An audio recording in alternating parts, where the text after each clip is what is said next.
Hello team. So இப்போ பார்த்தீங்க அப்படின்னா நிஃப்டியோட post market analysis and next அதாவது ஃபெப் ஒன்னோட post market analysis and Feb டூவில் மார்க்கெட் வந்துட்டு இம்பார்ட்டண்ட்டான லெவல்ஸ் எல்லாம் என்ன அப்படிங்கிறத பற்றி பார்க்கலாம். ஃபஸ்ட்டு பார்த்தீங்க அப்படின்னா நான் நேற்று வீடியோ சரி போஸ்ட் பண்ணலை, பட் அதையும் நான் இன்றைக்கி சேர்த்து போஸ்ட் பண்ணுறேன். அதில் நீங்கள் பார்த்தீங்கன்னா தெரியும், நான் ஒரு சில பாயிண்ட்ஸ் மென்ஷன் பண்ணியிருப்பேன். ஸோ சிபிஆர் பற்றியும் நெக்ஸ்ட்டு பார்த்தீங்க அப்படின்னா இம்பார்ட்டன்ட் லெவல்ஸ் பற்றியும் மென்ஷன் பண்ணியிருப்பேன். நம்ம போஸ்ட் மார்க்கெட் அனாலிசிஸ் ஏன் பார்க்கணும் அப்படிங்கிறதுக்கான மெயின் ரீசன் என்ன அப்படின்னா, மார்க்கெட் எப்படி ரியாக்ட் பண்ணியிருக்கு அப்படின்னு தெரிஞ்சுக்கிறதுக்காக மட்டும் கிடையாது. ஃப்யூச்சரில் நான் சொல்லக்கூடிய பாயிண்ட்ஸ் பார்த்தீங்க அப்படின்னா கண்டிப்பாக உங்களுக்கு ஹெல்ப் பண்ணும். ஓகே, ஸோ இஃப் பாசிபிள் நீங்கள் போஸ்ட் மார்க்கெட் அனாலிசிஸை சொல்லக்கூடிய பாயிண்ட்ஸ் எல்லாம் நோட் பண்ணி எடுத்துகிட்டு பேக் டெஸ்ட் பண்ணி பாருங்கள். இட்ஸ் நாட் அபவுட் த கம்ப்ளீட்டாக ஃபுல்லாக லென்த்தாக பாருங்கள் அப்படின்னு சொல்லணும் அப்படின்னு ஒரு 15 மினிட்ஸோ ஒரு 16 மினிட்ஸ் வீடியோ நான் எக்ஸ்டெண்ட் பண்ணாமல் முடிஞ்ச வரைக்கும் ஜஸ்ட் ஷார்ட் அண்ட் கிறிஸ்பாக இருக்க வேண்டிய விஷயங்களை சொல்லிடுறேன். ஓகே, அதில் நான் இன்றைக்கி சொல்ல வேண்டிய விஷயம் என்ன அப்படின்னு பார்த்தீங்கன்னா, இன்றைக்கி மார்க்கெட் ஓப்பன் ஆனதுலேருந்து பார்த்தீங்கன்னா ஒரு நல்ல சைட்வே. ஸோ இந்த சைட்வேல நீங்கள் நல்லா கவனிச்சிங்கன்னா தெரியும், மார்க்கெட் பார்த்தீங்கன்னா இந்த இடத்துல ரிஜெக்ட் ஆகிருக்கும். ஸோ இங்கே ஓப்பன் ஆகிருக்கும். ஸோ இங்கே ஓப்பன் ஆகிட்டு இங்கே ரிஜெக்ட் ஆகிட்டு சரியாக இந்த லெவலில் ரிஜெக்ட் ஆகிட்டு நெக்ஸ்ட் லெவல் வரைக்கும் வந்திருக்கு. இந்த லெவலில் மார்க்கெட் வந்துட்டு ரெசிஸ்ட் பண்ணியிருக்கு.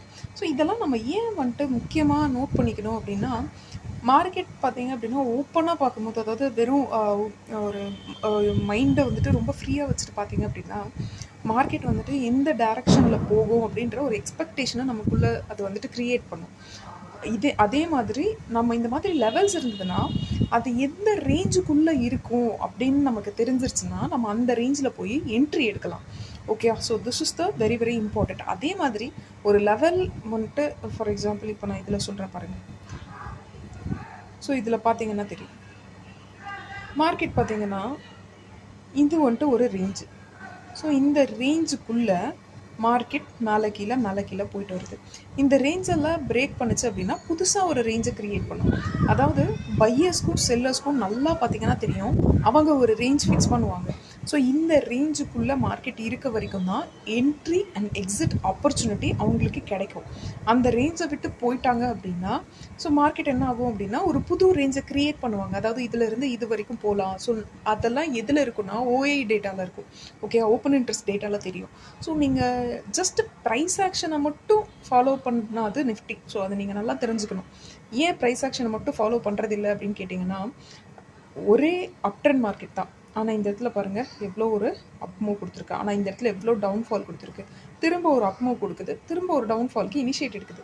இந்த மாதிரி மார்க்கெட் பார்த்தீங்க அப்படின்னா ப்ரைஸ் ஆக்ஷனை மட்டுமே ஃபாலோ பண்ணுதா பேங்க் நிஃப்டி அப்படின்னா கண்டிப்பாக கிடையாது. ஓகே, நிறைய கோர்ஸ்லேயோ இல்லை புக்ஸ்லேயோ நீங்கள் பண்ணுற தப்பு என்ன அப்படின்னு பார்த்தீங்கன்னா, ஃபஸ்ட்டு நம்ம ப்ரைஸ் ஆக்ஷனை ஃபாலோ பண்ணிட்டா போதும், இன்ட்ராடேக்கு நம்ம ரெடி ஆகிடுவோம் அப்படின்னு நம்ம யோசிக்கிறோம் இல்லையா.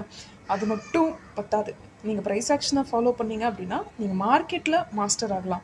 ஒவ்வொருத்தர் பற்றியும் நம்ம ஒரு தனி கேரக்டர் இருக்குது இல்லையா. ஸோ நம்ம வந்துட்டு ஹியூமன்ஸ் ஸ்டடி பண்ணுறோன்னா ஹியூமன்ஸ்னால் யாருங்கிறத நம்ம தெரிஞ்சுப்போம். ஆனால் ஒவ்வொருத்தருக்கும் இண்டிவிஜுவலான குவாலிட்டிஸ் இருக்குது. அதே மாதிரி தான் நிஃப்டியாக இருக்கட்டும் பேங்க் நிஃப்டியாக இருக்கட்டும், அவங்கவுங்களுக்குன்னு அந்தந்த மார்க்கெட்டுக்குன்னு தனியான இண்டிவிஜுவலான குவாலிட்டிஸ் இருக்குது. அதுக்குண்டான பேக் டெஸ்ட் வேறு மாதிரி இருக்கும்.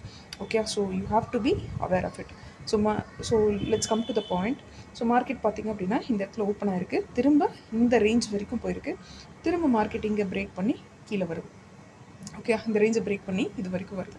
ஸோ என்ட்ரி ஆப்பர்ச்சுனிட்டி பார்த்திங்க அப்படின்னா நான் இன்றைக்கி எந்த என்ட்ரியும் எடுக்கலை. ஒய் பிகாஸ் நான் வந்துட்டு மார்க்கெட் இன்றைக்கி ஒரு சைட்வேல தான் இருக்கும் அப்படின்னு ஐ நோ. அதுக்கான ரீசன் என்ன அப்படிங்கிறத நான் சொல்கிறேன். ஃபர்ஸ்ட் ஒன், இது வந்துட்டு ஒரு ஸ்ட்ராங்கான ரெசிஸ்டன்ட் ஏரியா கிட்டே இருக்குது, ரெசிஸ்டன்ஸ் ஜோன் கிட்டே இருக்குது. இதை பெருசாக மார்க்கெட் பிரேக் பண்ணுறதுக்கு ரொம்ப யோசிக்கும். ஓகே, ஸோ இந்த க்ரீன் கலர் ஒரு ஸ்ட்ராங்கான ரெசிஸ்டன்ஸ், அதனால தான் மார்க்கெட் பிரேக் பண்ண உடனே திரும்ப கீழே வந்துருச்சு. ஓகே, ஸோ அதாவது நான் ஆப்ஷன் பையிங் பண்ணல, செல்லிங் பண்ணேன். ஓகே, செல்லிங் பண்ணேன், sorry for that misleading. So நான் மிஸ்லீடிங் ஸ்டேட்மெண்ட், நான் வந்துட்டு பையிங் பண்ணல பட் செல்லிங் பண்ணேன். ஏன்னா இன்றைக்கி சைட்வேவாக இருக்கும் அப்படின்னு I know it. Okay, so ஏன் அப்படின்னா, ஸோ இந்த மார்க்கெட்டில் பார்த்தீங்க அப்படின்னா so CPR okay just off பண்ணிக்கிறேன். இதில் பார்த்தீங்கன்னா மார்க்கெட் வந்துட்டு ப்ரீவியஸ் டேவோட ரேஞ்சுக்குள்ளே ஓப்பன் ஆகுது அப்படின்னா மார்க்கெட் திரும்ப அதே ப்ரீவியஸ் டேவோட அதிகமாக ட்ரேடான ரேஞ்சை நோக்கி வந்து ட்ரேட் ஆகும். ஓகே, இது சொல்கிறதுக்கு ரொம்ப காம்ப்ளிகேட்டட் ஸ்டஃப்பாக இருக்குல்ல. Let me explain. இப்போ மார்க்கெட் பார்த்தீங்கன்னா இப்படி போயிட்டு இப்படி ஒரு சைட்வேல இருக்குன்னு வச்சுக்கோங்க. நெக்ஸ்ட் டே மார்க்கெட்டு இந்த இடத்துல ஓப்பன் ஆகுதுன்னு வச்சுக்கோங்களேன். மார்க்கெட் என்ன பண்ணும் அப்படின்னா, இது வரைக்கும் போகுதுன்னா இதுதான் அதோட ரேஞ்சு. திரும்ப அது என்ன பண்ணும் அப்படின்னா, இந்த இடத்துல போகலாம், ஒரு ஃபால்ஸ் பிரேக் அவுட் கூட கொடுக்கலாம், கொடுத்துட்டு திரும்ப இதே ரேஞ்சுக்குள்ளேயே வந்துடும். ஏன்னா இந்த இடத்துல அதிகமாக ட்ரேட் ஆகிருக்கக்கூடிய ஏரியா இது இல்லையா. ஸோ அதனால் திரும்ப மார்க்கெட் இந்த இடத்துக்கு வந்துடும். ஓகேயா, இதை நீங்கள் நல்லா பேக் டெஸ்ட் பண்ணி பாருங்கள், உங்களுக்கு ஒரு ஐடியா கிடைக்கும். ஓகேயா, ஸோ ப்ரீவியஸ் டேவோட அதிக ரேஞ்சான இடம் எதுன்னு நீங்கள், அதாவது அதிக ட்ரேடான இடம் எது அப்படின்னு தெரிஞ்சுக்கணுன்னா அது அதிகமாக சைட்வேல போயிருக்கும். ஓகே, அந்த டேயோட அதிகமாக ட்ரேடான ரேஞ்சு. அதே ரேஞ்சில் அதாவது மார்க்கெட் வந்துட்டு அந்த ரேஞ்சுக்குள்ளே ஓப்பன் ஆச்சு, ப்ரீவியஸ் டேவோட ரேஞ்சுக்குள்ளேயே ஓப்பன் ஆகுதுன்னா திரும்ப ப்ரீவியஸ் டேவோட அதிக ட்ரேடான இடத்துக்கே மார்க்கெட் திரும்பவும் போய் ட்ரேட் ஆகும். ஓகே, இது வந்துட்டு நிஃப்டிக்கானது. ஓகே, இது வந்துட்டு நிஃப்டிக்கானது. நீங்கள் இதை நிஃப்டியில் ட்ரை பண்ணி பாருங்கள். Okay, if any questions please let me know in the comment session, will explain.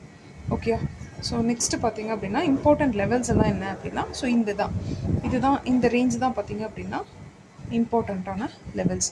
If you want please take a screenshot of it. Okay, thank you.